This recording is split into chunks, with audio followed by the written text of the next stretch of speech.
मी अरुणा शिंदे, राहणार ओतूर.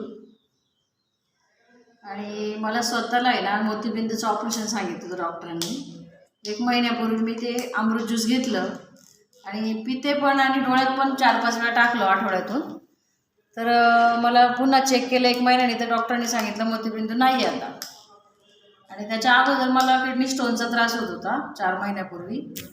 तर ते स्टोनसाठी मी काही थोडी औषधं घेतली आणि रियांचा अमृत ज्यूस सतत घेत राहिले. तर ते मोतीबिंदू ते स्टोनचे खडे आहे ना पूर्णपणे नाहीसे झाले आणि जो त्रास होता तो पण बंद झाला. तर आमच्या घरामध्ये माझ्या मिस्टरांचं खुब्याचं ऑपरेशन केलं 2 वर्षापूर्वी. तर ते त्यांना चालायला जमत नव्हतं, ते असे झोपूनच असायचे नेहमी. तर त्यांना पण मी अमृत ज्यूस दिल्यापासनं ते महिन्यातच चालायला लागले वॉकरवरती. त्यांचं ती जखम भरत नव्हती, ती पण पूर्णपणे भरून आली. त्यांनाही शुगरचा प्रॉब्लेम आहे, ती शुगर पण त्यांची नॉर्मल झाली, माझी पण नॉर्मल झाली. माझाही शुगरचा त्रास आहे. तसं माझ्या सगळ्या कुटुंबाने हे औषध घेतलं आणि सर्वांना त्याचा चांगला फायदा पडलेला आहे. तर प्रत्येकाने घ्यावं. मॅडम तुम्ही किती दिवस घेतलं? मी आता 4-5 महिने पूर्ण कंटिन्यू घेते. ओके. किती महिन्यानंतर तुम्हाला हा रिझल्ट आला?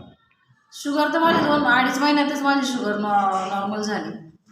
आणि स्टोनचं पण माझं 4 महिन्यामध्ये म्हणजे 1 महिन्यातच पूर्ण कंटिन्यू घेतल्यावर स्टोनचं पण बरं झालं. असे 3-4 प्रकारचे आजार मी याने कव्हर केले.